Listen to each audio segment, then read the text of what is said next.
everyone, and welcome to another episode of The Ball is Round. I'm Hadi Raphael, and tonight on the show, Laurent Courtois impresses at his first conference, at the start of the preseason, and of course, friendlies that the club decided to go for. That and a lot more on episode 162 of The Ball is Round.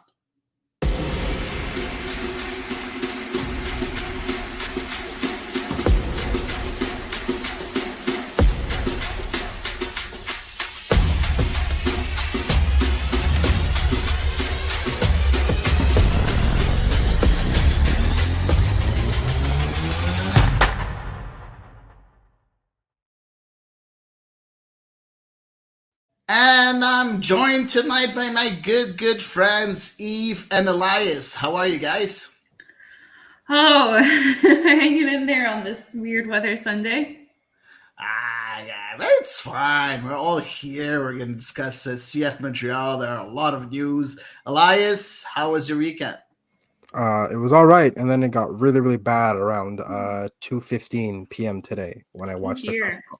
And right, because they were the big. It started at 2:00, and my day was doing all right, and then by around 2:10, 2:15, my day was terrible, and then it just got worse. So, I need this to now balance me out, So okay. at least pressure. Exactly. This will save my weekend. I know it. The pod started well with our new jingle. For people that didn't realize, we do have a new jingle, and we're very happy about it. Really, I hope you guys like it. Feel free to let us know if you like it or not.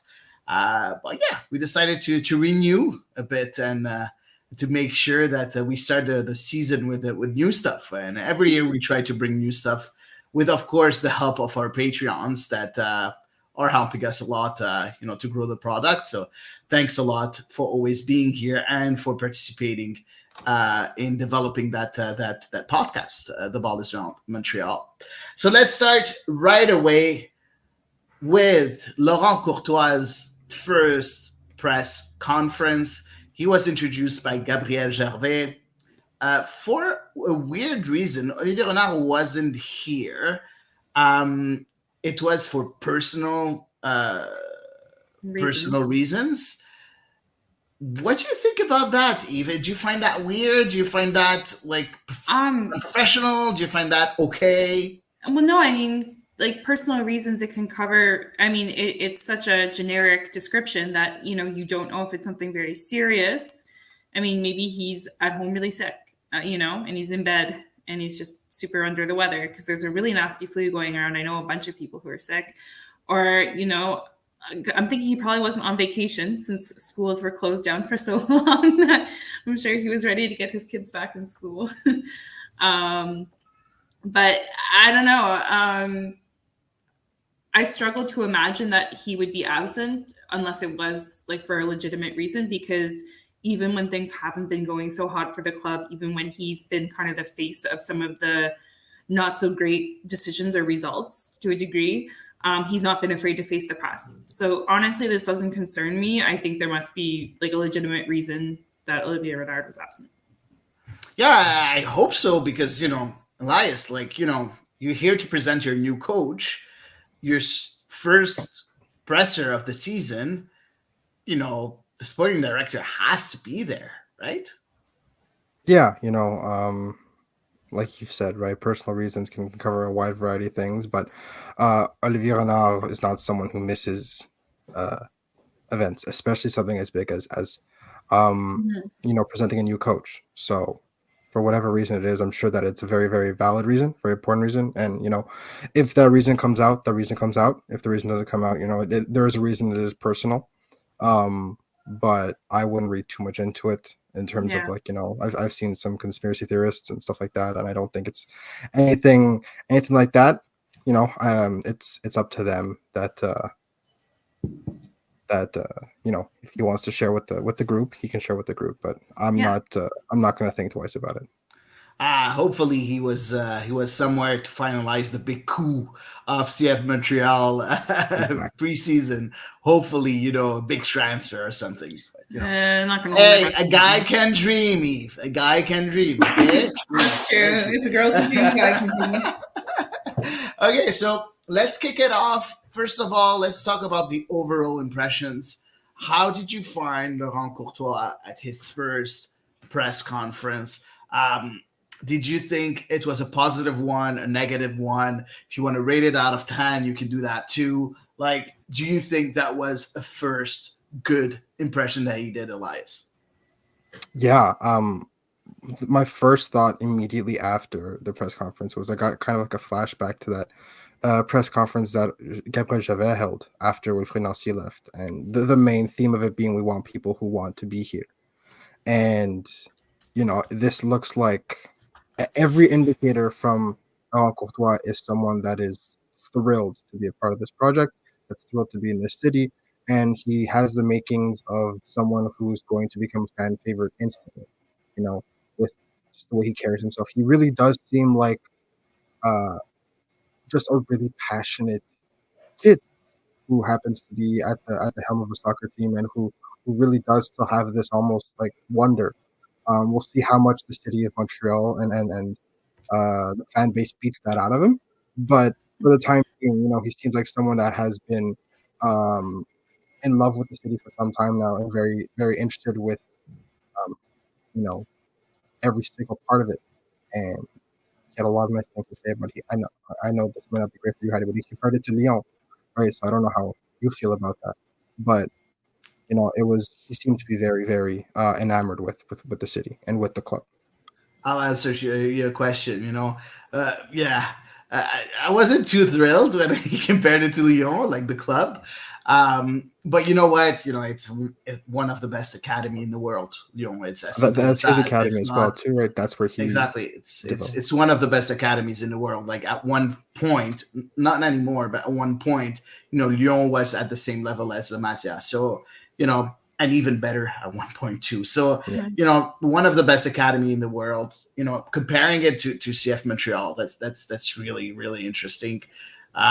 We do have great infrastructures here in Montreal. Like everybody talks about it. Even Didier Drogba, when he came here, he said, the infrastructures here in MLS, but also especially in Montreal, are really state of the art. So it's nice when you see, that we have the good tools in order to grow. Now we need the good people. So hopefully, do you think, Eve, he's one of the good people? I mean, it's really early to pronounce on that, so you know how I feel. You never play with me. Like, come on, just give a first impression. That's it. I will give a first impression. Exactly. His first impression, it seems like he's a good dude. It does. It seems like he came for the right reasons. He's obviously on, a career trajectory. And he's going to, I think he sees the potential that Montreal has as a city. Obviously for him coming and being, from France, that's helpful. Obviously he said his kids were just as excited to be coming to Montreal. I hope that's true because sometimes it's not so easy to move your kids from one place to another. And so not only is it a good academy, but it's also obviously an excellent place for coaches to develop, as evidenced by one of his former colleagues now. So I think he's coming for the right reasons. I think he's quite clear on kind of what he's going to have to work with as far as players. And he sounded really energetic in his press conference. He didn't sound like timid or kind of kiss-assy as he sometimes do. He sounded like revved up, and for me that's a good vibe. Okay. Elias, so you talked a bit about your general impression for sure, but I want to ask you the same question, because for me that's a different question. Like, do you feel he's the right person for this job? Yes. I mean, first impression, of course, guys, don't in 6 months, I don't want you guys to say, he said yes, she said yes. No, it's a first impression. Look, we don't know yet. Based on what they're looking for, right? Not just in terms of what they want as a head coach, but what they want in terms of someone who can propagate the philosophy of the club. he ticks every single box, Yeah, right? I agree. Yeah. He has a very similar style to Nosi's. He has an intimate knowledge of not just an academy setting, but an MLS academy setting. He knows what it takes to not only develop players, but make those players successful at that academy level. And he knows how to kind of play an MLS style, given how Yeah, similar Columbus Crew 2 play to the actual Columbus Crew. So I think if you look at all those boxes that Olivier Renard and Vasily Kremezidis and everybody wanted ticked, he Mhm. fills every single one, right? He's young, he's European, right? Which is still something that the club is looking for in terms of a European feel and a European maybe approach to the way that they want to go about running this club, which is understandable. Every single box is ticked, and I think that there were other managers and there were other candidates. I think that also maybe fit that description. But when you want someone, I think what really put him over the edge, and I think that we kind of got this sense from his presser was the energy, Yeah. was the yeah, fact that he wants to hit the ground running, and he may not be as established as someone like Bobby Spinatis or someone like or other people that whose names were floated around. But I think that energy and that willingness to immediately get started on a project and entertain this project with vigor is probably what put him over the top, because even the people at the presser, the people from the club at the presser were really excited about getting him in front of the camera. So you could tell that this wasn't just a thing he's putting out for the press, but it's something that they were aware of going into this. So look, as far as first impressions go, it's very difficult to have a better one. So yeah, credit where credit is due. I think they did hit the nail on the head here. I'm gonna go against the mood today. Okay. Honestly, I felt that it was a bit disjointed. Mhm. Um, yes, he was well prepared by his, I'm pretty sure, his communications advisor. He had some very good, well made sentences. Uh, but there were snippets. There were just a few sentences that really were really nice, but most of the time he wasn't really answering the question. It happened quite a few times, and I listened to it 3 times because I just wanted to make sure that I'm hearing the right thing. Um, Sometimes, the question was asked, and he was not avoiding the question, but making sure to add some sentences in a by answering the question that didn't have any relation with the question. Um, that's something that really bothered me a bit. Now, of course, his communication, like the words that he chose with his communications advisor, are really, really interesting.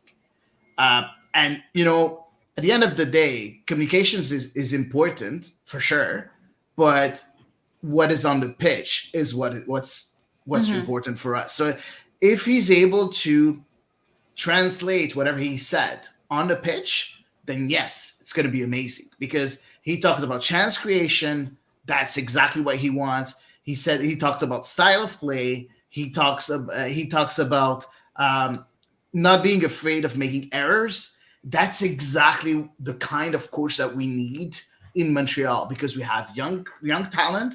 They will make errors. It's impossible to be Mhm. the coach of a young core like that and just expect them to be perfect. This is not going to happen. We have to live with those errors. So I think that's the right attitude, the right mentality. And for once, I feel I'm going to do some sort of comparison with Hernan Losada. And of course, I'll invite you to do that too, both of you. Hernan Losada, in his first communication, he never talked about the style of play. He never talked about, you know, errors. He talked about youth, but not of errors. Talked about And his.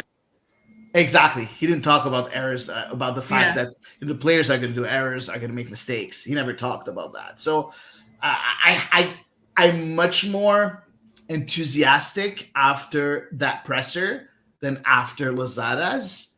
Um, I don't know. What do you guys think? If you do comparison It's also about the important to two, remember that Losada came in on the defensive, right? Because that story yeah, broke true, about Mhm. the time in true. DC, and it's almost the exact opposite with Laurent Courtois, who came in with just glowing recommendations, and on the back of an MLS Next Pro championship and a finals appearance, and coach of the year. So I think it's two very different situations that the coaches found themselves in. You're right.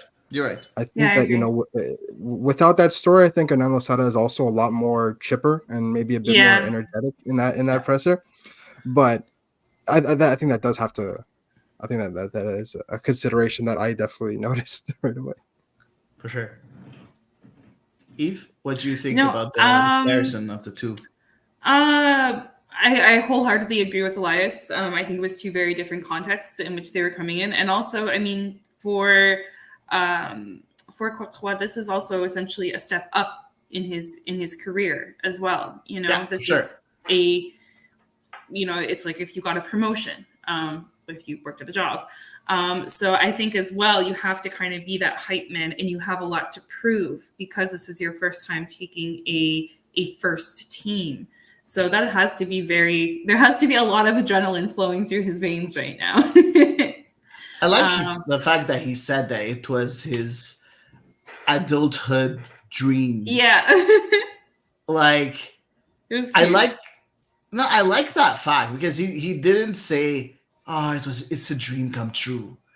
He said an adulthood dream, and it's like a more realistic dream. Exactly, which is, it feels like maybe not Montreal itself, but getting that MLS gig in the first place. I think that's very important, and getting it in an environment where he's gonna feel at ease because it's French, and you've been here. You've been in the US for a while, so you have a bit of both. So you find a bit of familiarity in a certain way in a new position, which is pretty weird. But I really like that adulthood dream. I don't know if you have if you notice that, if you underline that in a certain way. I thought it was a really sweet turn of phrase. I thought it was for me. I don't know. It's probably not something you dream of when you're a small child, because as a small child, he dreamed of being a soccer star, right? Of course, for sure. So I think it was like a very feet on the ground sort of thing. Like he hasn't already taken off and gotten his head in the clouds. So I felt like it was a very human, a very normal, human, relatable type of way to describe the opportunity, which I appreciated. Elias, your question as the presser was one of the questions that we were looking for, one of the answers that we were looking forward to regarding the MLS Next Pro Club. Can you tell us a bit about your question and, of course, about the answer of Laurent Courtois? Are you satisfied with his answer? Yes and no. You can say no. You're allowed. You don't expect him to go on a tirade and go like, yeah, the fact that they're in Ligue 1 Quebec is bullshit. And that's, but I was interested in getting his kind of thoughts on the record. And, because at the end of the day, the question is, he is the poster child for how important an MLS Next Pro side is, both in terms of building a good team, but also generating some success for the club. And, we are the only city, and Montreal is the only club without an MLS Next Pro team. Now that Connecticut is in the fold and everything like that. So where does he stand? And he, look, I mean, he obviously fell in line, right? He's not going to go and speak out against the club in his first media availability. He talked about how that'd be bold. He gave the same reasons that the club always does, right? That it's competitive, that they're not walking through the. They're playing against grown adults. Exactly, right. So it does teach them a different facet. We've had the MLS Next Pro debate on this show, and on every show has had the MLS Next Pro debate. And, you do have the physicality of it, which is nice, but at the same time, you don't have the technical aspect of it, which is something that, I'd love to see the youngsters kind of immerse themselves more into. But look, he's right. There is competition there, and they're definitely not winning every game with ease, which means there definitely is room for improvement for them. And I understand that point of view, but hopefully that's one of the things that he maybe hopes to turn the culture around on.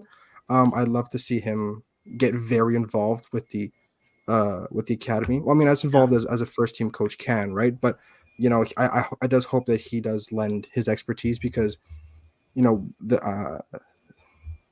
I'm not too familiar with the academy coaching system, but at the end of the day, if you have an MLS Next Pro Coach of the Year at your disposal, you should use every resource that you can. So I think that I hope that, Laurent Courtois maybe has a bit more hands-on approach to the academy and how they go about doing things. But Eve, he said a couple of things when he answered that question. First of all, of course, he said, the normal, the club kind of answer that we were all expecting. Boiler response. That's not what I want to talk about. What I want to talk about is two things. First of all, he said it's tough playing in the MLS Next Pro, saying it was tough on the kids. So that's one. And second of all, he says it's our job to identify the right players and to help them grow. What do you think about those two sentences? Because I feel in a certain way that he has a plan with the reserve team. He feels that he can get it somewhere. So that's my personal feeling. What do you think about that? I mean, obviously, it has to be difficult for a reserve team to travel back and forth. These players are generally a lot younger, but they're still covering the same distances that MLS teams travel. And I mean, there are young players on MLS teams. There are teenagers on MLS, first teams. So it's not unheard of, but I'm sure it must be hard to manage, honestly, that the young group traveling. So it must almost be a nightmare for like the staff that goes with them in hindsight, now that I'm thinking more about it. Sorry. But I'm sure it has to be grueling, undoubtedly, not to mention obviously very costly. So I'm sure that's kind of a disadvantage to a degree, like from a competitive, like a short-term competitive standpoint, but also it does prepare the players for the realities of travel in MLS. So for me, I kind of see it like a double-edged sword. It has its pros and its cons. I think its cons in the short term are heavy, but in the long term, it can teach a valuable lesson. And perhaps some folks are just like, I really hate flying. This is not for me. I can't be a professional player. Because who was the soccer? Who was it? Dennis Bergkamp who was afraid of? Yes. Yes. It was. He had to travel everywhere. He had to go by boat everywhere. He was never taking the plane, and he missed quite a few important games because exactly. Exactly. So players who. I'm just pulling like a random scenario out of my head. I really don't think that would be like somebody's make or break decision to stop them from being a professional footballer. So my tangent went down another road a little bit. Sorry. As to your other point, I have casually forgotten it a little bit as I went on my travel tirade. The fact that he said that it's his job to identify the right players. Obviously it is, and he doesn't have to do that alone in a vacuum by any stretch.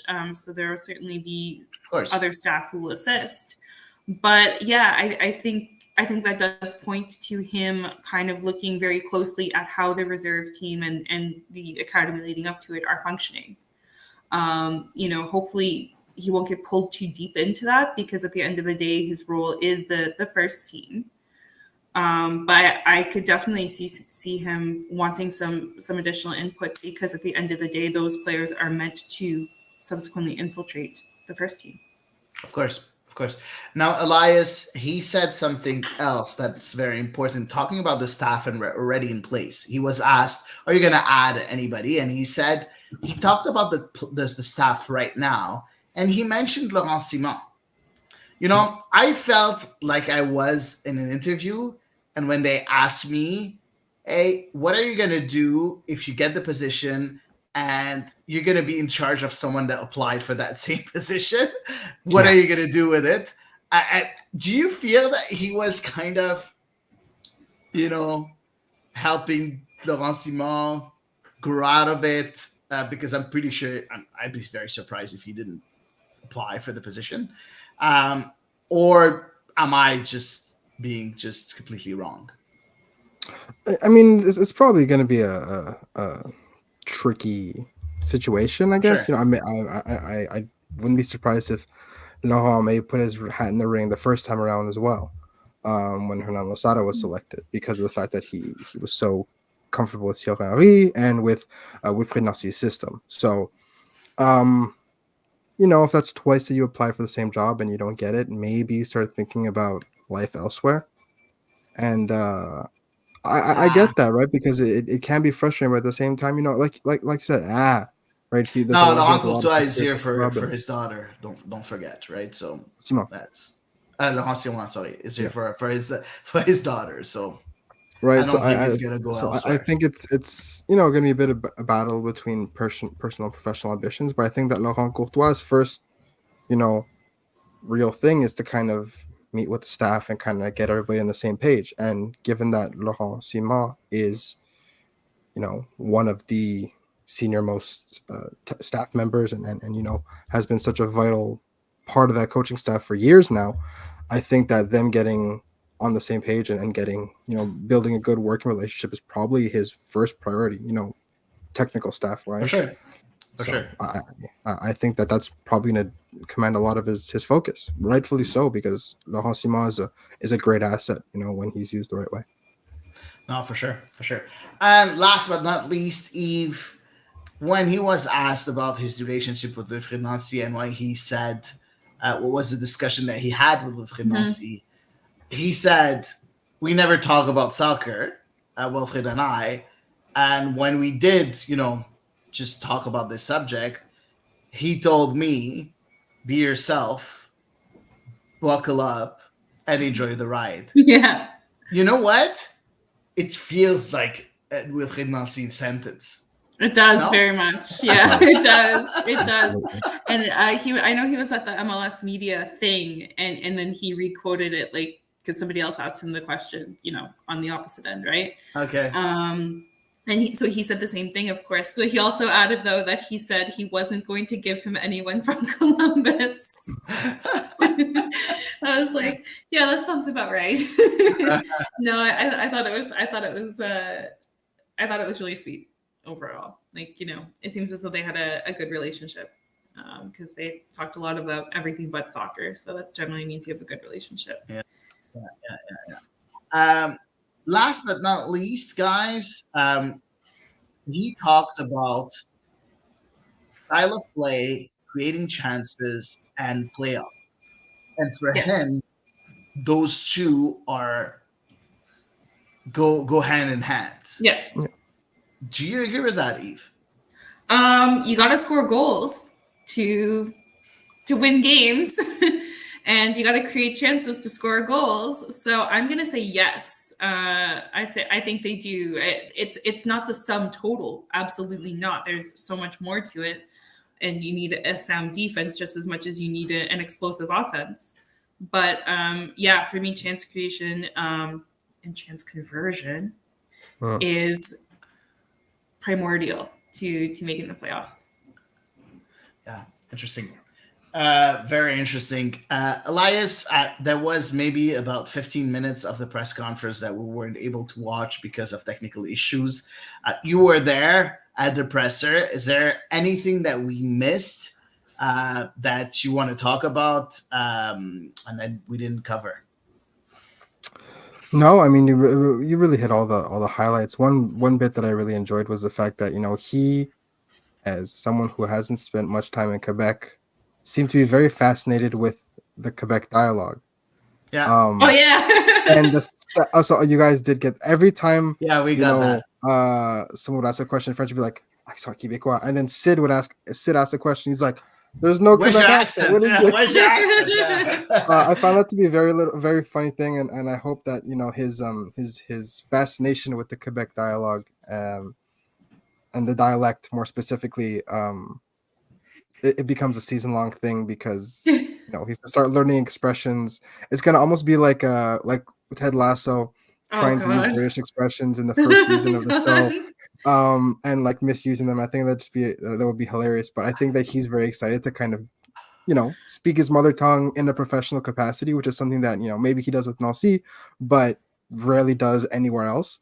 At least as a coach. So I think that that'll be a very, very cool part. But in terms of subject matter on the actual press conference from a coaching standpoint, there wasn't much else. It's pretty much just reassurances and talking about some of the more veteran players and some questions, some touching on his man management style And in that capacity, there were a lot of similarities with Fred Nancy, where he does like to have a very strong personal relationship with each player. Um, you know, every player is like a snowflake, right? So whether that Oh my! works or Please doesn't do work with not certain use players snow. Like, do not use is, that word. Yeah, but that's a taboo every subject. player is managed differently, right, from an individual standpoint. Yes, no, So everyone is unique completely. how he 100%.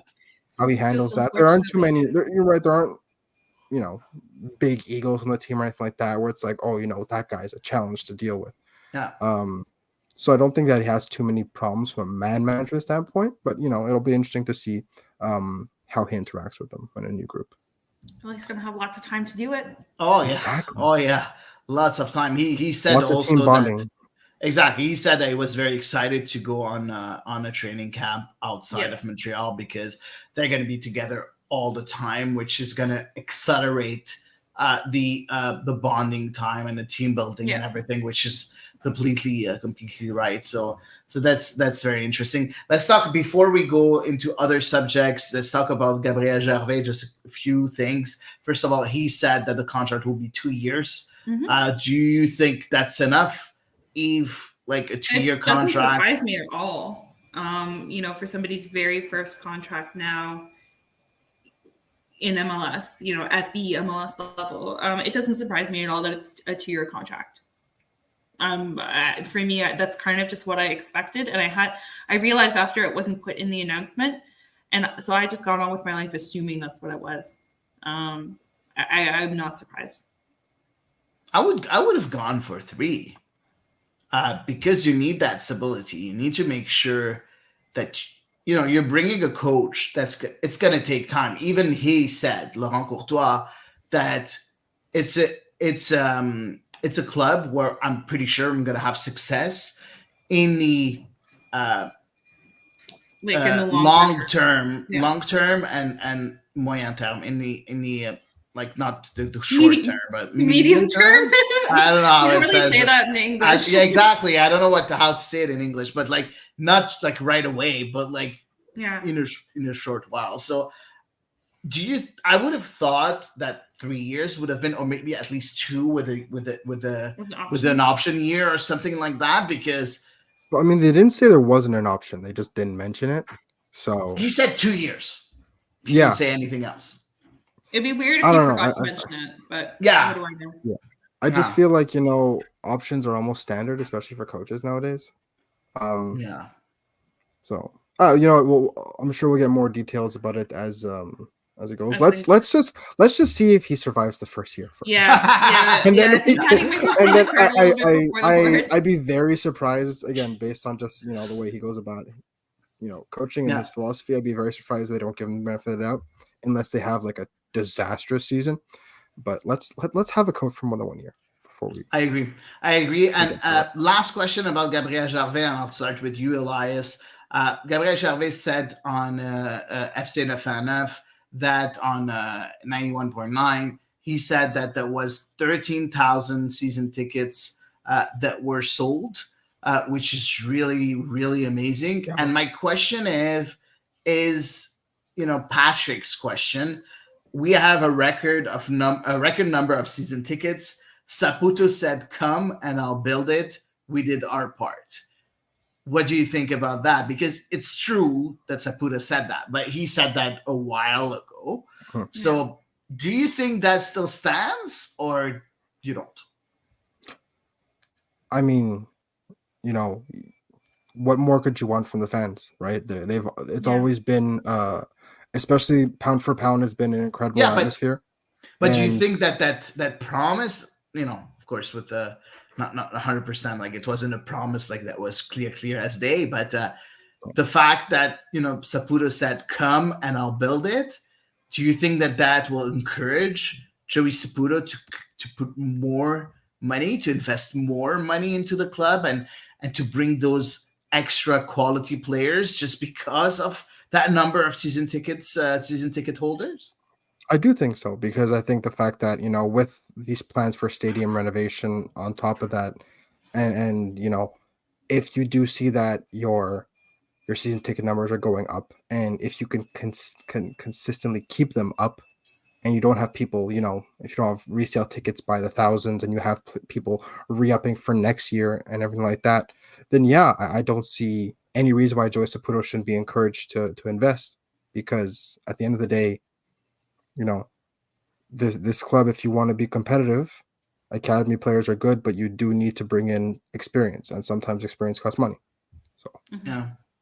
Eve, I need a bit of pessimism I because agree. like he's a bit Yeah. too optimistic. Stretch my pessimistic muscles here. You know, I know I'm not optimistic at all. Number one, it was several years ago that statement was made, and time moves really, really fast in the world of sports. So it might as well have been several decades ago it was said. Obviously, I think as well at the time, you know, the youth project wasn't necessarily the forefront. Well, there wasn't really a philosophy at the club, period. And so because there wasn't that philosophy, I think the philosophy has changed. So I struggle to imagine all of a sudden a bunch of marquee signings, you know, because the fans have shown up en masse at last. As well, kind of like you alluded to, Elias, there are kind of more pressing, I shouldn't say more pressing, but there are other pressing needs, like improvements to the stadium. Obviously, it sounds like this preseason is probably going to be more costly because the time in Montreal, they're going to have to spend it who knows where, plus the extra time on the road. So I'm sure that's a cost that has to be absorbed. So, you know, there's a lot, and not to mention the millions and millions and millions and millions of debt that we've heard about for years and years and years. So no, I'm not optimistic, unfortunately. Interesting. And I'll jump into the questions that were sent to us. We only have a couple. Let's start with Amin. Amin said, now that we know that probably the second goalkeeper will be Breza, I'll talk about that. Sosa will come from Bologna as a U22 initiative as a central defender.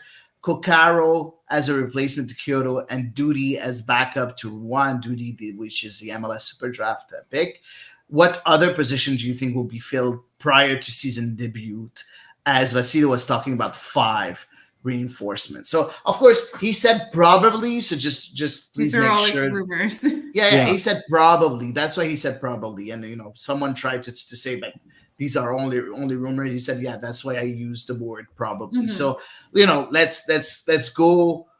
Let's take that as maybe, but let's take that as a hypothesis and go from there. So what do you think about, first of all, if those replacements come true, and second of all, what do you think will be the other positions that we will need reinforcements on? Will we get to hear from pessimistic Hattie if Sebastian Breza comes back? Oh man, I hate returns. I just hate returns. And I don't think you were ever his biggest fan to start with. I don't think he's good enough. I hate returns. I don't think that as a second goalkeeper, that's someone that you want in a dressing room because he has a big ego. I just don't like that guy. Sorry about that. Like, I don't like that. I don't think he's a team player. No, honestly, I don't think he's a team player. I don't think, a second goalkeeper, it has to be someone that's here for support, here to help the first goalkeeper to know his place. And I don't, it doesn't go with what I know from Sebastian Breza. He had different experiences after he left Montreal. None of them was very successful. So I don't know. But, at the same time, I'm like, for number 2, I really don't care who the second goalkeeper is, to be honest. I really don't care. So, if it's him, whatever. You'll live with it. I'll live with it. Okay. I'm still of the opinion that I think that Logan Ketterer has done more than enough to earn at least consideration for the number 2 spot. And that way you can have your academy keeper as a sporadic person to step up on the bench and really from time to time. Exactly. So but I think that The thing is, the academy player is like 17. Like, Yeah, but I mean, he'll just be training with the group, right? He already trains with the yeah, team true, all the true, time when Yeah. James Patemis was hurt. true. So, and even when James Patemis was healthy, and they had 4 keepers training together at the same You time. know, So, look, knock on wood, should Jonathan Sirois get injured for any amount of time, then you can look at bringing in a number 1 keeper. But Mhm. right now, Jonathan Sirois is your clear-cut starter, and I think that having Logan Ketterer as a yeah. backup is more than enough for this level. What do you think? Anything to add on Amin's question, because he has the second part of the questions. So Yeah. Sosa, we have Sosa also Yeah. as a central defender. We have Duty, the MLS Super Draft, as a backup Yeah. for Juan. Even if for me the backup is Lassie, but Yeah, whatever. I think so too. So yeah, what do you guys think about those replacements? And Kokaro, of Yeah. course, because even Patrick is asking the same question. Yeah. As a striker, the Argentine player. So what do you think Paraguayan, about those? No? Uruguayan, sorry, Uruguayan. No, Yeah. he plays in Uruguay, Oh, but my he's apologies. Argentine, right? Oh. He's Argentinian. Well, now you're making me doubt myself, so I don't know. I'm gonna go check, but you can answer the question and I'll check. Okay, well, thank you. Yeah. Okay. Anyway, I digress. Yeah. As for other hypothetical replacements, I mean, we know Montreal is absolutely chock full at midfield. Like somebody else has to go for somebody new to come. It's the other way around. Sorry, Eve, you were right. So he's Uruguayan playing in Argentina. Okay. Exactly. Right. Yeah. Yeah. Yes. Thank you, Patrick. Thank you, Patrick. Saved our butts. All right. Yeah. So obviously, any hypothetical replacement, I don't think would come in midfield. Theoretically, you'd have your goalkeeper situation sorted. You'd have, I think, sufficient cover at the fullback position, sufficient cover then, more or less. I think you would maybe look to change. I honestly don't know where. Okay. Interesting. So no answer from you. My answer is I think they're just full of people. Elias? I'm gonna agree, right? If this Kakaro news is Sandstone or whatever, if that's the player they're going after. At this point, you've made your bed. This is the squad you've put together. I think with the addition of someone like Kakaro, who based on a very limited bit of research I did when that news was first reported on, is a fairly decent, proper 9, which is definitely something that's been very much needed. I think that you have enough to be in the conversation for the playoffs for a first year, which is all you can really ask for at this point. For me, you need to make the playoffs. That's the second year of the project. So like, it has to be. It's an objective, and if you don't make the playoffs, that's a big failure, in my opinion. I think we'll have to see how they get the season started before. I think we'll have to adjust our expectations as we go along. It's very tough to kind of, without a final squad, it's tough for me to True, say for this sure. is why. Yeah. But sure. With this team right now, without someone like Akaro or Sosa, stuff like that, I think just making it to decision day and still being in the fight is what you're aiming for. Honestly, it all depends. To answer Amin's question, I'll give my answer. It all depends on how you're going to use Lassie and Lassiter. Because right now, yes, we are putting them as wing backs. So Lassie as a right wing back and Lassiter as a left wing back. But we know that Laurent Courtois likes to play 3-4-3. So is he going to play a 3-4-3 with 2 offensive midfielder, like central offensive midfielder, or is he going to play with 2 inside forwards? If he's playing with 2 inside forwards, then that means that Lassie and Lassiter are just the only 2 that can play that role in a certain way. Maybe a bit Troignier. I don't think Duke is that kind of player, in my opinion. So Mahalik can.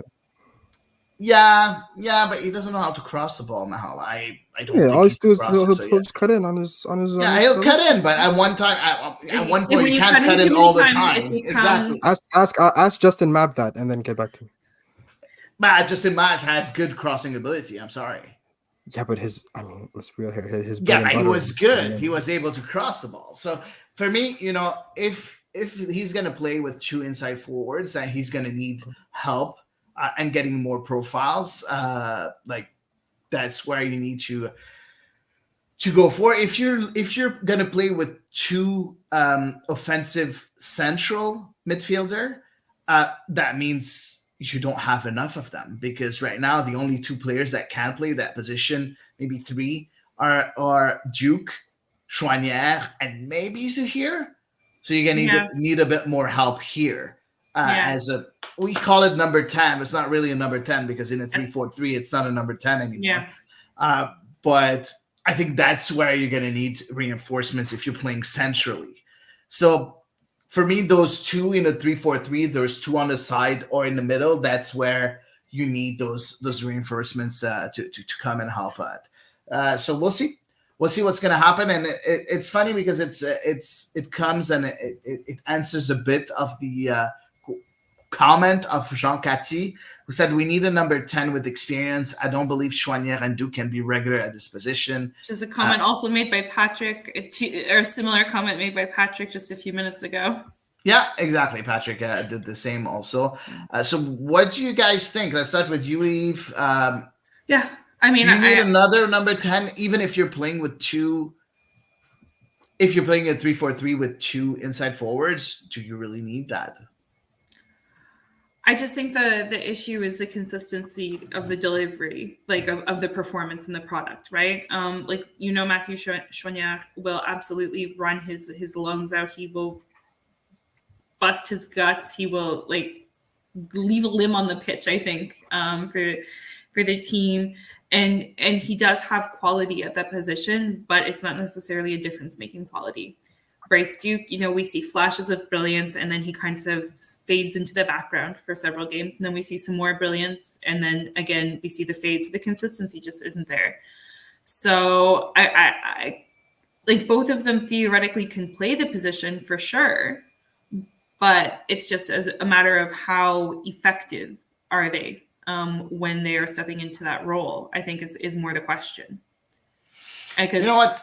Yeah. Of course, Mathieu Chouanière is not a pure number 10. He's not going to be that number 10 that's going to bring you 15 goals and 10 assists. No, he's not Carlos Hill. Of course not. 100%. But he's still very effective in that role, in my opinion. Mm-hmm. So, he has a good quality, a pass quality. He's able to deliver some good passes. He's able to create a bit in the middle. But yeah, I agree that you need that extra bit of quality, technical ability in that position. Elias, do you think that whatever the formation that Laurent Courtois chooses, that's where we need to focus on that number 10 or that creative midfielder position? I think that in a formation like this, a lot more so, and in a team like this, a lot more so than a team like Hernan Losada set up, it does leave room for a purely creative midfielder, right? Mm-hmm. And Hernan Losada, one thing he was absolutely right about is that he needs a 10 that is decisive, that can score an assist, that can't just provide link-up play.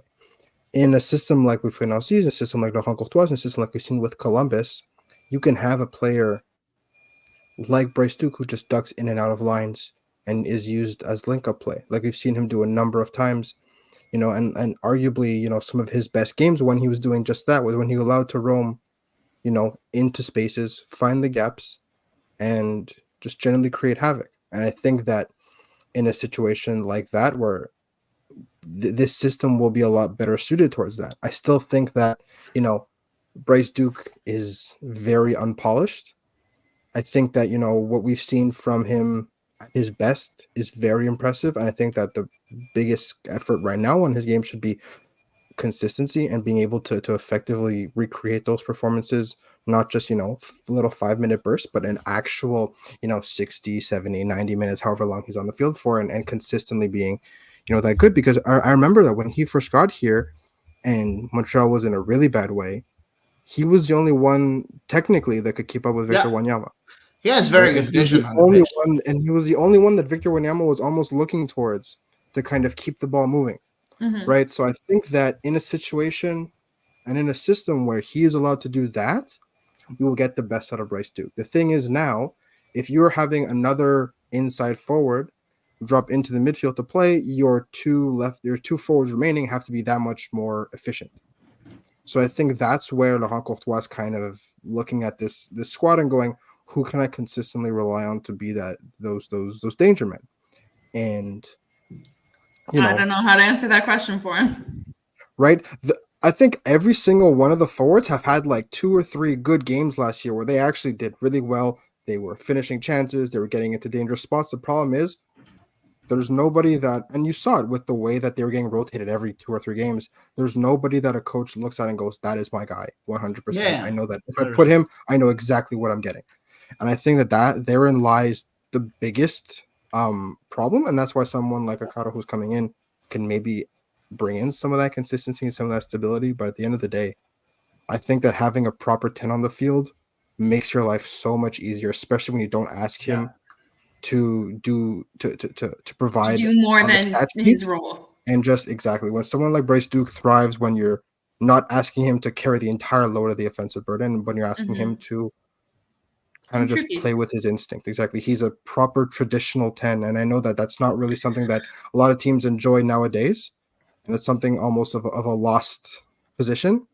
But he's a proper 10 that kind of just lets his instinct guide him, which I really enjoy. Interesting. Let's wait and see what's gonna happen. For sure, it's still very, very early. I know some people are getting very impatient, but it's very, very early. The training camp didn't start yet. We're just gonna answer the last question from Tate that just sent us a question here live. What do you make of Gabriel Gervais' comment last week that even after winterizing Stade Saputo, they still won't be able to play games in February? Honestly, I'm not surprised at all. Sometimes it's like -30. I don't want to go to a game in -30. Exactly. Nobody's going to go and play and stay 2 hours at -30. It's not safe. It's not, well, I mean, they'd have to cancel the game. They'd have to cancel the game. Exactly. Now, sometimes it's -10 and maybe it's doable, but like... Okay, well, also sometimes it's like +3. Exactly. I just think the biggest difference is that they won't have 6 away games in a row or like 5 of the first 7 games are away, right? That's even if you could, I think or to have to go to Stade Olympique, which will eventually, one would assume, become open for use again sometime in our lifetime, maybe.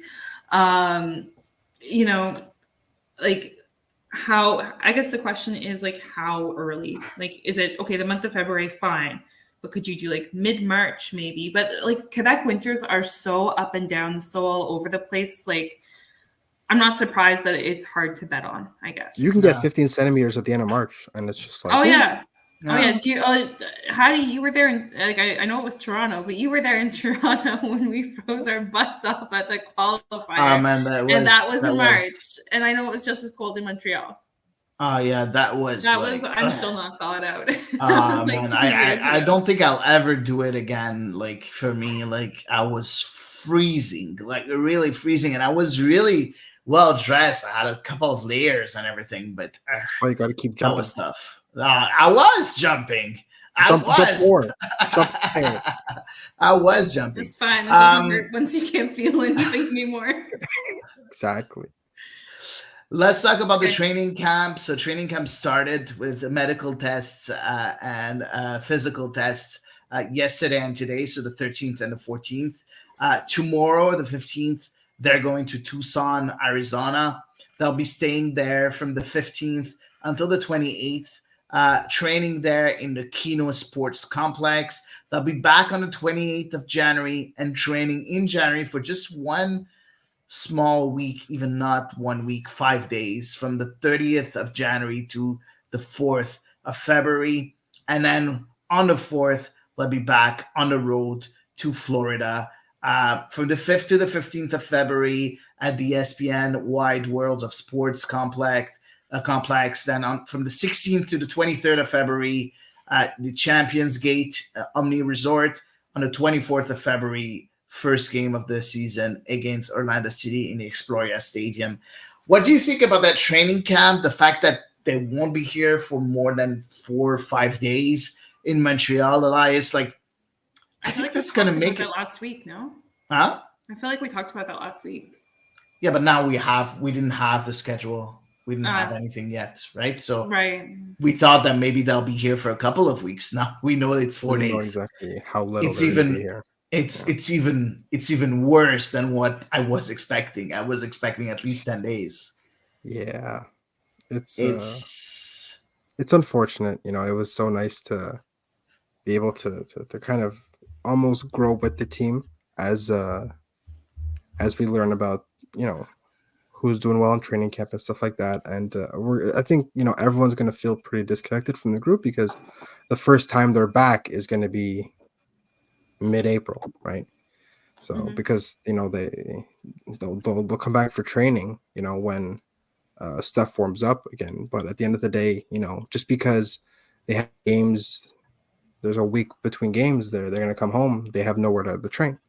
So, you know, if Olympic Stadium is still unusable, Saputo Stadium won't be available, Centre won't be available, it'll still be under snow. So at the end of the day, they're most likely going to stay out there for a decent chunk of those opening 6 games. Yeah. So I think it's going to create a real disconnect between the fans and the players and the group. And I don't love that, but at the end of the day, this is the hand they've been dealt. No choice. No choice. Right. Their hands are extremely tied. You know, they were, you know, maybe you come back and you train somewhere like Marivic or whatever, but then you're a professional sports team, you know. Yeah. This cannot be your status quo. Exactly. So, you know, if it's for like 1 or 2 weeks while you de-snow Centre, that's one thing. But I don't love this. Yeah, I agree. Does it bring an extra layer of pressure, in your opinion, Eve, to have results on the road to make sure that the interest stays here? Because if you get like 4 losses and 2 draws, you know, when they come back home, the interest will fade out in a certain way. No? Yeah, 100%. But at the same time, I feel like that's kind of unfair. I agree. Know, to put that pressure on, because yes, I agree, it's going to be hard to keep the public engaged, 100%. But it's also really hard on the staff and the players to, you know, be away for so long, traveling, living out of a suitcase, and so on and so forth for so many weeks on end. So I feel like, yes, that pressure is going to be there, but I also feel like it's really unfair to have that pressure. I agree. But that, you know, it's just nobody wins in this situation. Yeah, fair or unfair, the pressure unless is here. Unless the team wins. Yeah, exactly. So let's wait and see what's going to happen. 8 players from the academy were called up to the training camp. Let's talk briefly about them. First of all, a third goalkeeper, because you need a third goalkeeper, with Judwellen Michel from the Academy of CF Montreal. We had the defender Gaël de Montigny. We talked about it last week that he was going to be called up, and he was. Sergei Kozlovsky, also the U17 Academy player. Alessandro Biello, the son of Mauro Biello, is called up. Emmerich Fotzing, also from the academy, is a midfielder. Jesse Saputo, the son of Joey Saputo, also will be called up. He's from Bologna, with the Academy of Bologna. And Matteo Schiavoni, also from the Academy of Bologna. And we talked about Nathan George saying that he will be called up. He was called up. And finally, Sébastien Joseph from the U17 team was called up. A lot of youngster. You see Sergei Kozlovsky, that's only 15-year-old. De Montigny, 17. Michel is maybe 19. But the rest are 17 Biello, 16 Fotzing, 16 Jesse Saputo, 18 Matteo Schiavoni, and 17 Sébastien Joseph. Do you feel it's just for them to get to know the professional level in a certain way, or do you feel, Eve, that they will have a chance to be in the final roster of the I MLS think season? I think these players are very, very, very, very, very, very young. It's a young bunch that's being brought. So I'm leaning towards the former option. This is more for the experience rather than to bolster the squad. Yeah, I agree. Do you think the same, Alliance, or do you think that maybe someone is gonna really, come out really strong and maybe, get a spot in that final roster? No, I don't think anyone's getting a spot. I do think this is a great audition for a lot of them to get maybe a loan, Yeah, somewhere like CPL, maybe USL, so wherever the club deems it necessary. I think that's a great audition. I think also the fact that that you get so many young players. I think that the club is kind of sending a message that these are the players that they think have the potential to have a future with this club. Yeah. Are the ones that have a real potential, especially the kids, 16, 17, 15, 16, 17, that they think, okay, like this, we want to get, these kids in comfortable with the group now because in 3 years we could see them signing contracts. So I yeah, think that that'll be very interesting and it's very telling to see who they rate so highly. Um, they can't send 15 people because at some point it's just too many people. for But sure. it's very interesting to see who they send. Interesting. Honestly, the only player that, of course, Gael de Montigny, we all heard of, and Alessandro Biello, and even Jesse Saputo, we heard of them. The only player that I've heard of, and that's not in those three names, is Sergei Kozlovsky. It seems that he's a very promising youngster, only 15 right now, but central defender, very robust and very, very at ease technically, which is really, really interesting. So let's wait and see how he develops. But I think it's interesting to have him go at the training camp at only 15. I love this. I really love this. And hopefully he learn a lot from that training camp and, develop even faster. Uh, we really need central defenders, not only for CF Montreal, but also for the national team. So yeah, 32 players at the training camp. We'll go to Tucson. Just rapidly, I'll give you the names. The three goalkeepers, so Ketterer, Michel, and Sirois. The defenders, we have Campbell, Corbo, Edwards, Gael de Montigny, Doody, Jabank, Kozlovsky, Ruan, Torkelson, and Joel Waterman. In the middle, Alessandro Biello, Mathieu Chouanière, Bryce Duke, Emric Fosting, Ilyas Iliadis will be there, Lassi Lapalainen, Ariel Lassiter, Samuel Piet, Nathan Saliba, Jesse Saputo, Mathieu Schiavoni, Victor Wanyama, and Rida Zuhir. And as forwards, Sunusi Ibrahim, Sebastien Joseph, Shinonso Ofor, Mahala Opoku, Mason Toy, Jules Anthony Vilsan. You look at that squad, guys, you feel that it's not At all a complete. finished squad. Exactly. Exactly. Does it worry you right now, Eve, or There's still time. Ask me in 2 weeks. okay. And I'll have a slightly different answer for you. You'll see a slightly more frantic expression on my face. I completely agree with you. For me, that first training camp in Tucson is, for me, the 28th of January. That's when we need that squad to be completely ready, in my opinion. Do you agree, Elias? Yeah, because at the end of the day, they have to get comfortable with the group and they have to integrate. Yeah. You sign someone the day before the season starts, that means they're only going to get really going a couple weeks in. So the sooner the better, please. Now let's talk about friendlies. There will be 4 friendlies for CF Montreal. So the 27th of January against Minnesota United at 6 p.m. in the Kino Sports Complex. On the 7th of February, so that will be in Florida, the Al Lang Stadium that we all love, versus Atlanta United. The 10th of February in the ESPN Wide World of Sports Complex against the Rapids, so against Georgi Mihailovic. And the 17th of February, last friendly, will be against the Rowdies, the Tampa Bay Rowdies, where we're going to see Chouanière play there. Not on the hill, though, so it doesn't even matter. So, no hill, no party. of course, it's only friendlies, completely understand that, but you all played Football Manager. You all have some sort of of tactic, of way of preparing your team in a certain way.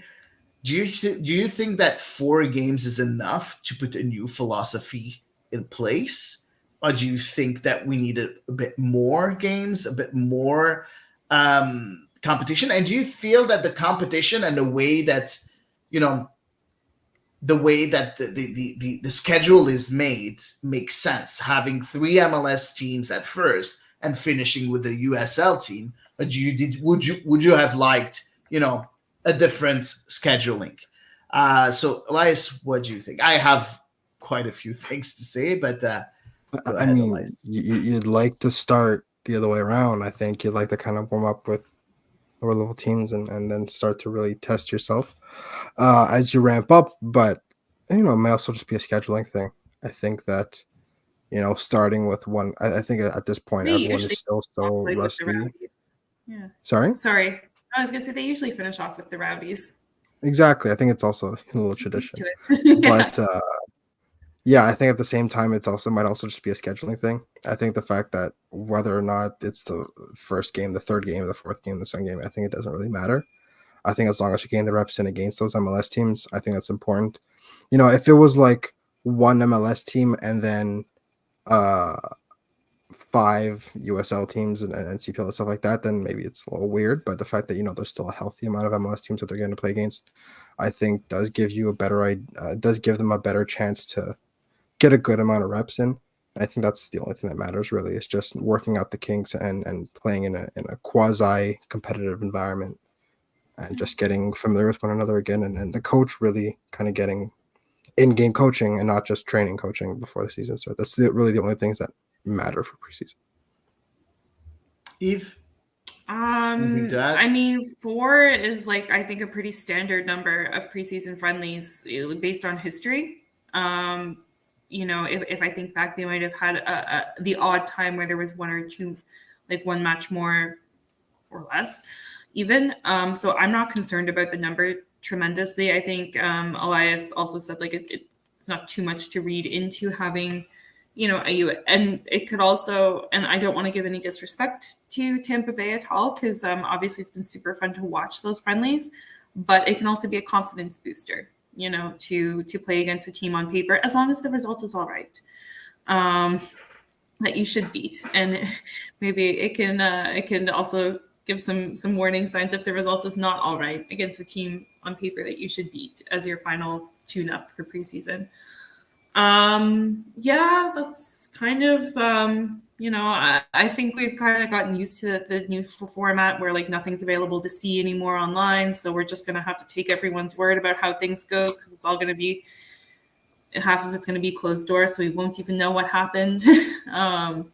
So I don't know. I guess just kind of a bummer that we can't, especially with the team being away for so long, that there's going to not really be anything to see. Yeah, no, that I agree 100%. Honestly, for me, 4 games is a bit too little. I think a minimum of 5 game for me is important, and that extra game makes the whole difference. And the way I would schedule things would be, you start with a weaker on paper team, just to make sure you have heavy legs and everything. So it's going to be hard to put things in place. It's going to be more some sort of a physical challenge more than a tactical one as the first friendly. Then 3 very good opponents, which is really good, with Minnesota, Atlanta, and Colorado. And then you finish off with a bit of a weaker opponent, also on paper, obviously. Just as you said, Eve, as a confidence booster. So for me, it's missing. We're missing just 1 game, in my opinion, and that could be very interesting. I think this is very interesting for the beginning of the season, knowing that we're going to have 6 games on the road.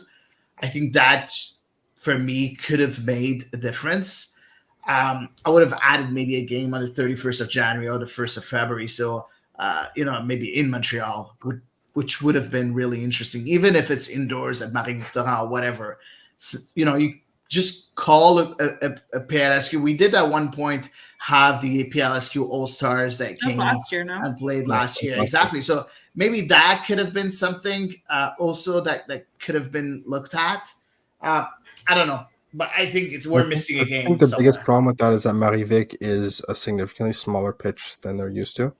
Yeah. And if they're trying to play, if it's just for training, that's one thing. But if they're trying to play a friendly on a significantly narrower field than Stade Saputo or Olympic But Stadium, that's good. You um, have Yankee Stadium, so it's like some sort of. I understand. Oh, You just get used to play on a smaller pitch. No, I'm joking. But you're right. You're right, Elias. 100%. I don't know.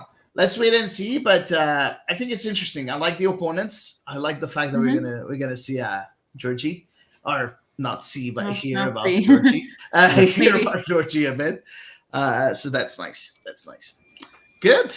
Good. So I think that's it for the subjects that we have. But we do have a quiz prepared by Do our have a good quiz. friend Elias My Grigoriadis. turn to make So one. Yes. let's do this. All right. So, keeping with the theme, we know that Hattie loves returns so much. So today's theme is familiar faces. And we'll get started with you, Hattie. We'll ask you the question first. Raheem Edwards' last game with the then named Montreal Impact before being traded to the Chicago Fire was as an unused substitute in a 2-0 win over the San Jose Earthquake. Who replaced him at right wing? Was it Michael Petrasso? Was it Alejandro Silva? Or was it Jason Vargas? Wow. I love this type of question. Oh man, you know that my memory sucks. I really don't have a good memory. So he was an unused substitute, and I was a right wing. It was either Silva, Jason Vargas, or what was the Michael third? Petrasso. Michael Petrasso. I would say Silva. I'm gonna say, God willing, it was Silva. Out of those three options, You are both correct. It was Alejandro Nice. Silva. Okay, good. Michael Petrasso replaced him in the 60th minute. Okay. So Nice. the next question, this one is for you first, Eve. The new right back Ruan is best known among CF Montreal fans for inadvertently injuring Nacho Piatti back in 2019 during a messy 3-1 win for Montreal in Orlando that also saw which player get sent off. Was it Bakary Sagna, Victor Cabrera, or Zakaria Diallo? I'll say Diallo. To Diallo? What do you say? Cabrera. Eve takes a 2-1 Yeah, lead. I didn't even need the multiple choice on that one because it was like right off the ball scuffle. It was like down by the goal line. It was really late in the game. Oh man, my memory really is it really was in the bad. 90th minute. Without Diallo in Piatti, a historic game would follow that afternoon in Colorado. The next game was historic for which reason? Hattie. Okay. Start again. Without Restart the Diallo and question. Piatti, a historic game would take place the following match. What was that historic game that Montreal took part in? Okay. Also Montreal. Okay, sorry. Yeah, it was Montreal's next game. Okay, sorry. I thought you were like Was later it on that day, and I not? was like, Colorado played. Was it not the game against Colorado with those flies that were? That was you had like it was infested with flies or whatever or rodents. I'm not sure, but like. Okay, you talking about when the plague came out again? When they had the plague? Because I don't think. I don't know what they had, but I know that the pitch was like not the pitch was the stadium that was like in. I don't know at Colorado, but No, I don't because think the that's plague it. was a different season, I think. Okay, I don't remember. So the next game was historic. Colorado, I have no idea. Colorado, I have no idea. I'm talking to myself here. I'm trying to go through a list of reasons. I can mute myself. And the game was in Colorado, right? I'm not telling you anything. You're not. Fuck.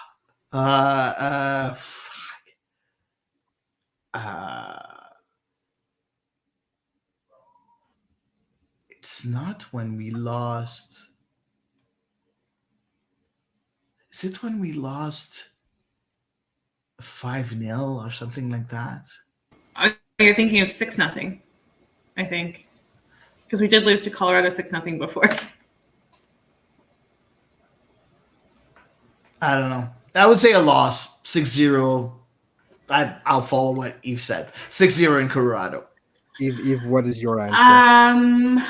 I'm going to say that it was historic because I'm gonna say it would have been early in the season because that was early in the season that Piatti got injured. So I'm gonna say it was the coldest away game Montreal's ever played. That's a good answer, but you're both wrong. It was the worst loss in franchise history. No, that was Sporting Kansas City. It was a 7-1 loss to Sporting KC. You said it was in Colorado. I never said Colorado. I said it was in Colorado. It was a 7-1 loss. For some reason, I had it in my head. It was in Colorado. Was it because of you, Hattie? Hattie said the Flies, and you thought that had something to do with the plague. Okay, alas. But so that was a terrible, no good, horrible, okay, Patrick awful, had us like disastrous minutes ago. week. God love him. Yeah, Patrick was sorry, Patrick. destroying both of you. That's how honest we are. We don't even read the comments until the fourth question. If we're tied, I have a fifth tiebreaker, but the fourth question, there are bonus points available. Of the following players who had at least two stints with the club, which one had more appearances during their first stint? And you get bonus points if you guess, we'll say within 2 games, margin of error, the amount of appearances they had. Okay. Adam Braz, Patrice Bernier, and Eddie Sabrango, who had the most appearances in their first stint with the club. Eve, who's the one? Eve. Oh, it's me. Okay. I will say Eddie Sabrango, and I'm going to pull a number out of thin air. I'm going to say he had 39 appearances in his first stint. Hattie, who are you picking? I was going to say Sabrango too, but unless you count Braz being a player and then being a sporting director, but I don't think so. I think if you're not on the pitch, it doesn't count. I don't know. He didn't specify. No. Okay. So Eddie Sabrango, and I would say more like 75 appearances. Okay, you're both right. He played 83 games his first time with the club. Which means... okay. So I get the bonus points. I don't. No, you're within 2 games. You're both right, which means Eve wins 3-2. Congratulations, Eve. You are the winner. Congrats, Eve. Congrats. Now she's gonna sleep now tonight. I will be so much better tonight. I will not be going out of here feeling pessimistic and all that. Not until I think about the State of Montreal squad. Thanks a lot, Elias. That was good fun. Really, really nice. It was fun as usual. Good challenge. Moving on for social media, it's you still, Elias. So let's go with the segment first.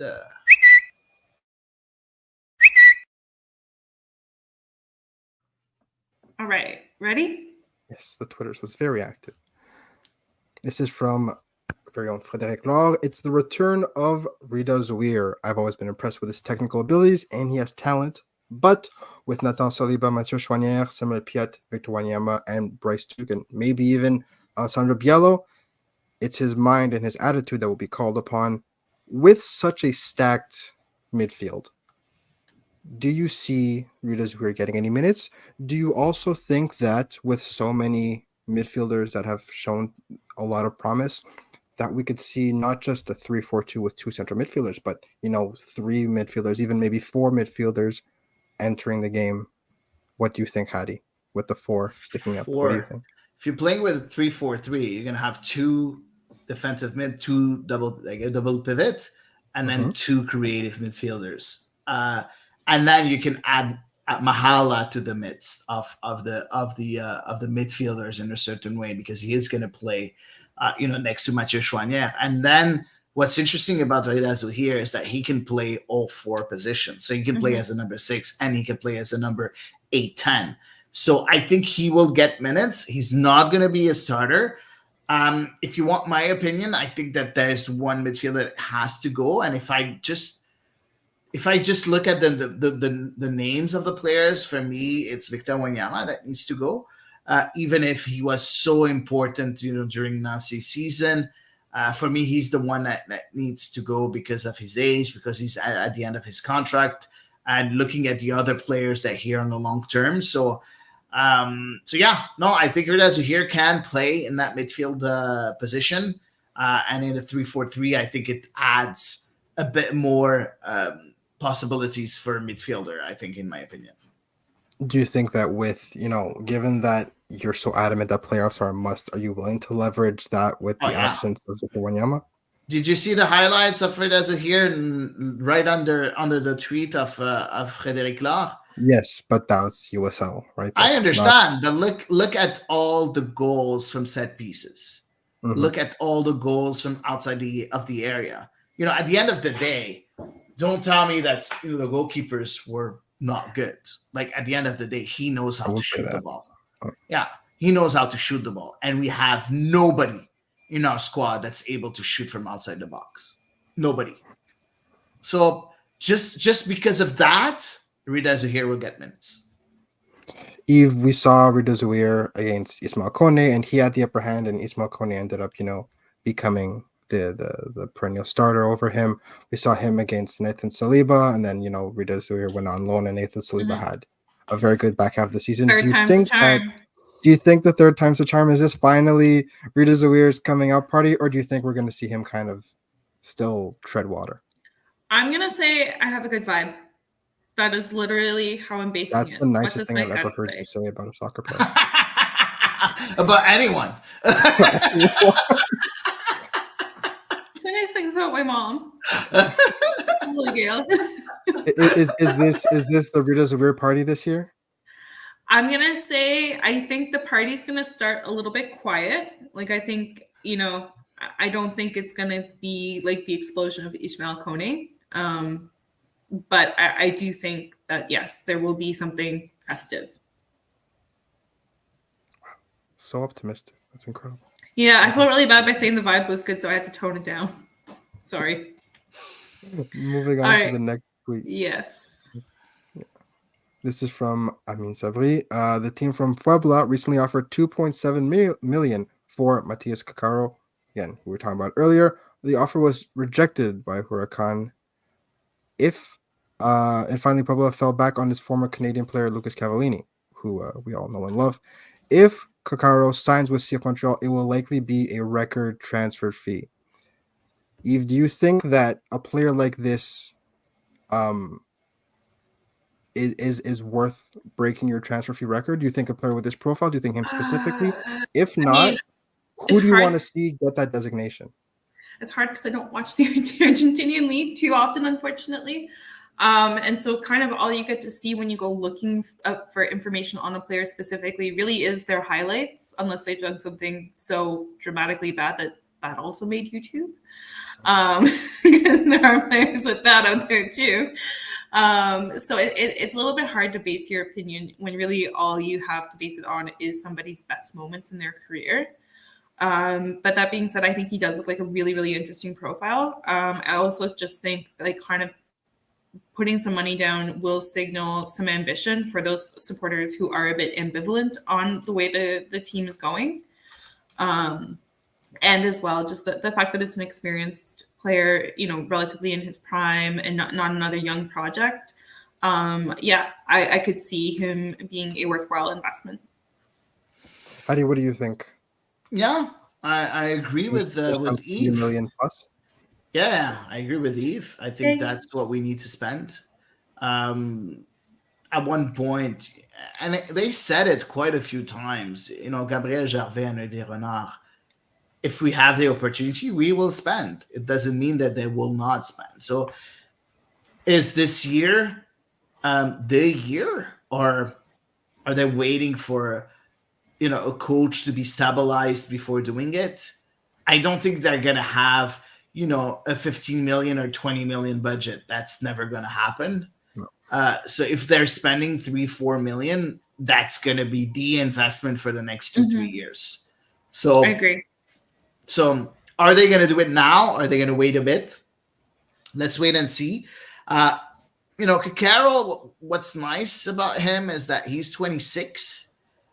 He's a striker that wasn't really that good in Uruguay. You look at in Montevideo in Turkey, he had 13 goals in 51 appearances. So that's not a lot. But then he went to Hurricane and 29 goals in 80 appearances in the Argentinian league, which is really good.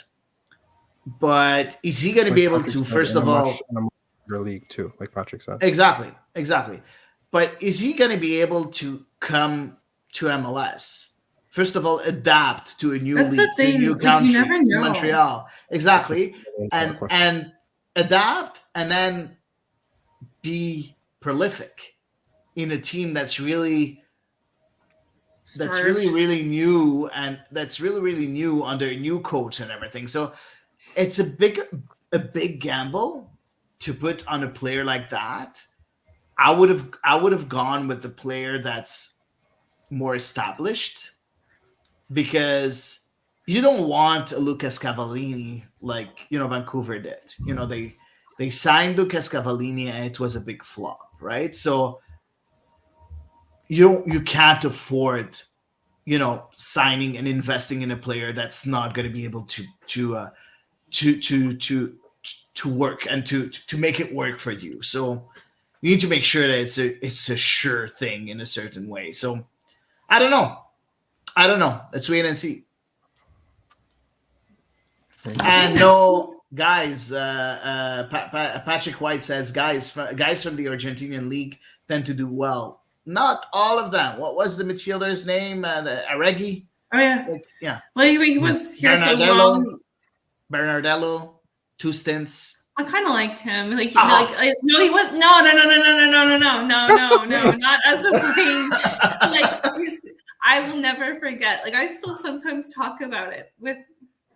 You remember the game in Toronto when they had the red card and they won it 1-0?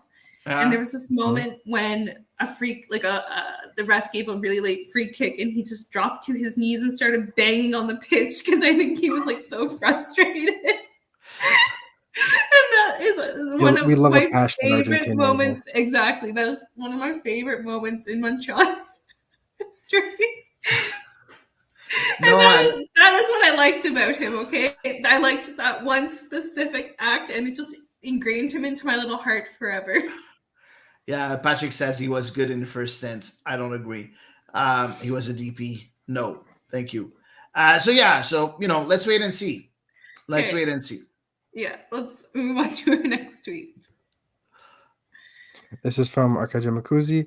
The most MLS thing I've ever heard, and I've seen some shit, man. This technocratic nonsense needs to stop. This is in reply to a tweet from NYCFC saying, and just reading this tweet feels like a fever dream, but NYCFC has traded the college protected period priority for Bradilio Rodriguez to the Seattle Sounders for a natural 3rd round pick to the 2025 MLS Super Draft.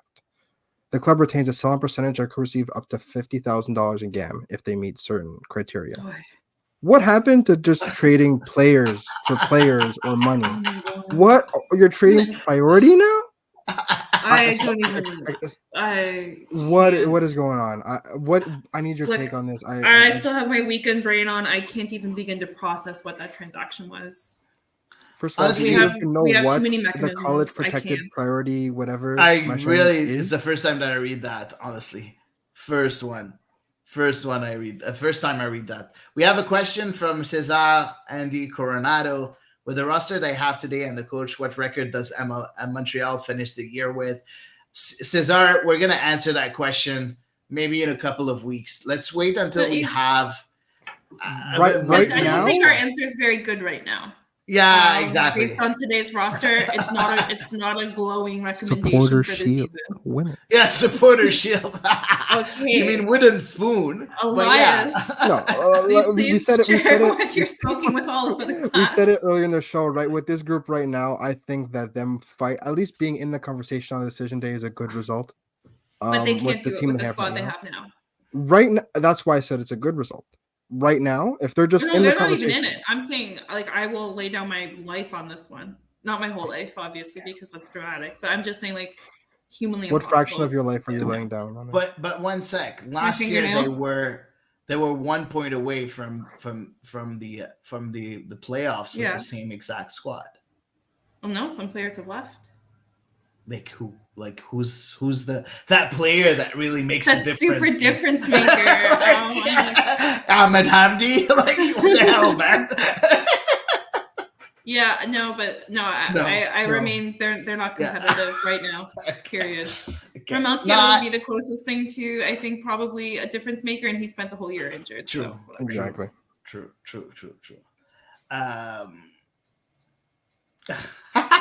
He says he asks another question. Also, last year I asked you guys if Losada was a coach in DC, was in a bad organization, but was a good coach, and you guys said it was too soon to say anything. What would you guys say now?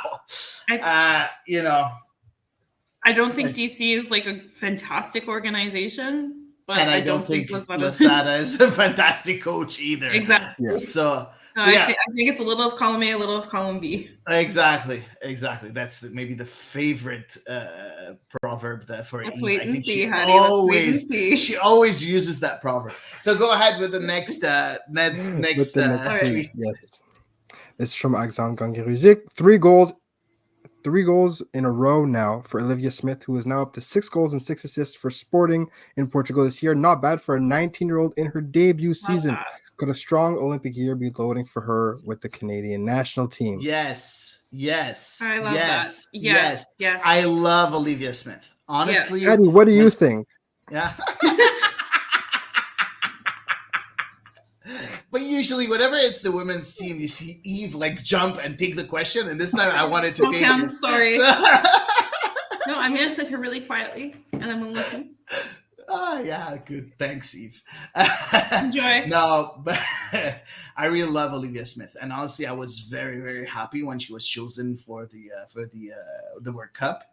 I think you need to build on those young players. You need to make sure that they're involved in the main competitions so that they know what it takes to be good. Now, unfortunately, in the World Cup, we weren't good, but I think it's going to be important for her now with Christine Sinclair that's gone. It's going to be important for her to go again with the Olympic team and get those minutes from time to time. Be that difference maker in the last 10 minutes. Maybe, get 5-10 minutes in each game and maybe get those numbers, get those goals, get those assists, get that kind of that feel that you need to have in the official competition. So yeah, completely agree. For me, Olivia Smith has to be in the final roster for the Olympics, and that's going to be really, really, really interesting to see her evolution, her progression, because I think she's going to be a great, great, great,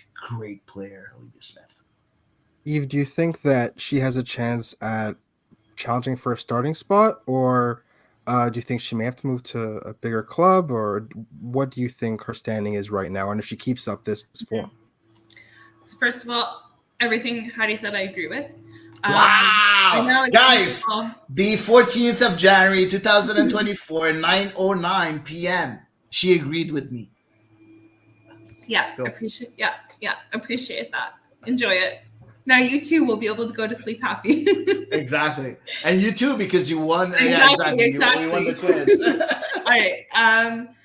As for challenging for a starting spot, I mean, she's playing in Portugal. She's playing, with Sporting, and that's a very competitive club. It's a very competitive league. It's still, I think, on the up and coming to a degree, but it's definitely becoming more and more competitive.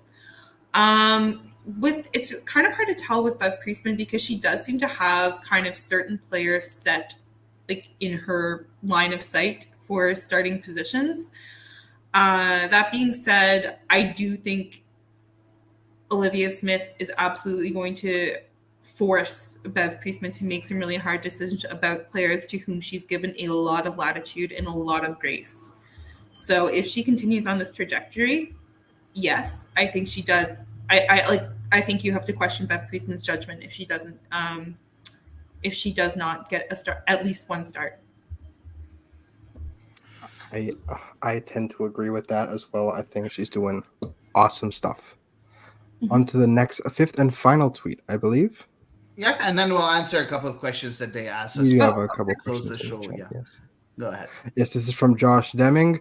Jonathan David scored his sixth goal. Happy birthday to Jonathan David, by the way. Scored his sixth goal of the season today, and Kyle Laren scored yesterday. Both have now scored in back-to-back matches and are starting to find their form.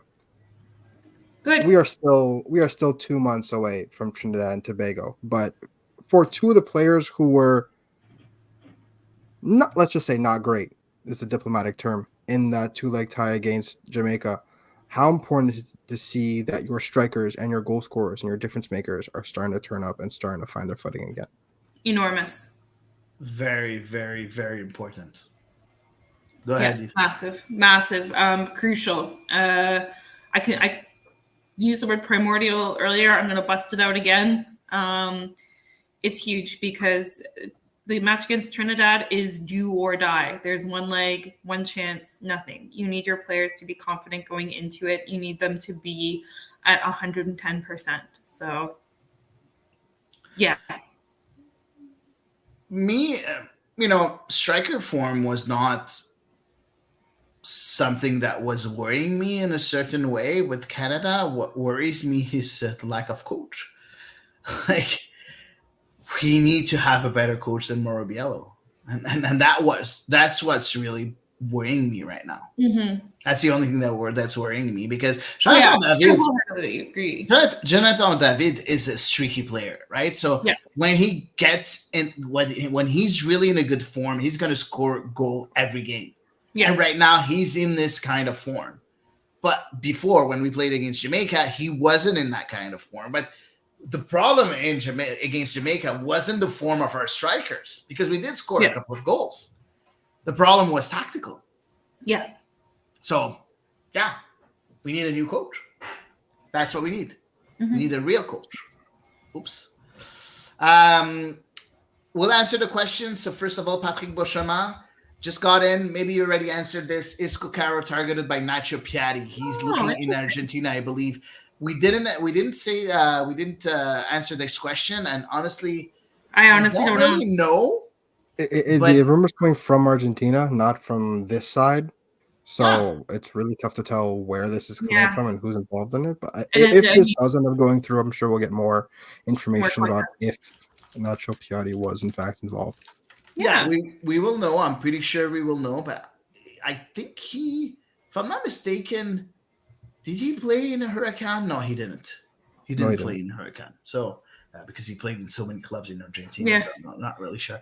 No, he didn't play in Huracan. So no, we don't really know Patrick, but I hope so, because I hope that he, someone at the club is really listening to whatever Nacho Piatti has to say, because he is pretty sure looking and watching games and maybe giving his opinion on a few players. So hopefully it is him proposing that player. So let's wait and see. And last but not least, again from Cesar Coronado. It's okay for the like questions, Cesar. No problem at all. I asked this to Nilton George as well. Do you guys think the fact that Losada was never exposed to training youth as opposed to Courtois, is that the big difference between the two coaches?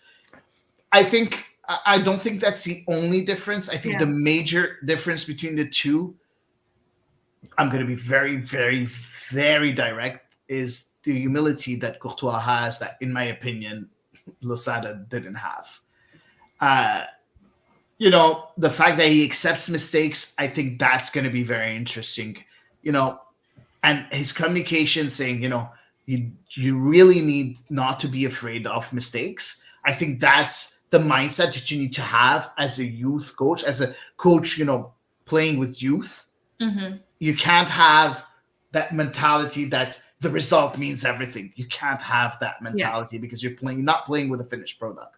That's the main difference between the two. That's my opinion. I don't know if you have anything to add, guys. Nothing to add. I would just say I would also bolster your statement, Hadi, by saying that a huge part of Losada's management was his relationship with veterans in the squad.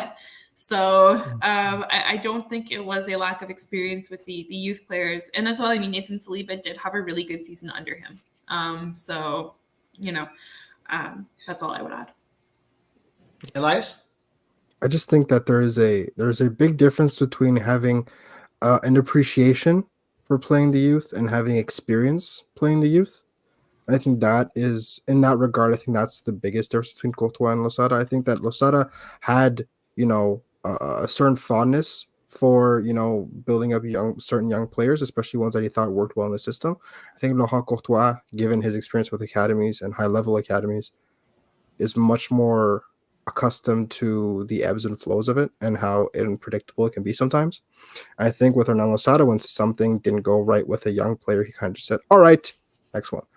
And for better or for worse, that worked with Nathan Saliba, but that didn't work with Sean Rea, So I think Laurent Courtois is probably better suited to understand the mind of the academy player and, the younger players that maybe are not as secure. And I think that psychological aspect definitely is definitely a significant thing that Courtois is probably better suited to deal with. Yeah, that was our final say. So Elias, concluded it all. Guys, thanks a lot for being here in numbers. We had a lot of listeners today. It's really nice to see that, every week in, week out. Of course, we're still going to be here for the next few weeks. 100%. We're here to stay. We just had a new jingle. So for sure, we're here to stay. So guys, as you can see, we're always here. If you guys want to help us out, for sure, we do have a Patreon page. Feel free to go and become a Patreon. Of course, our content is always going to be free because that's what we believe in. That's it. That's all for today. Thanks a lot for being here, and see you next week for next episode of The Ball is Round.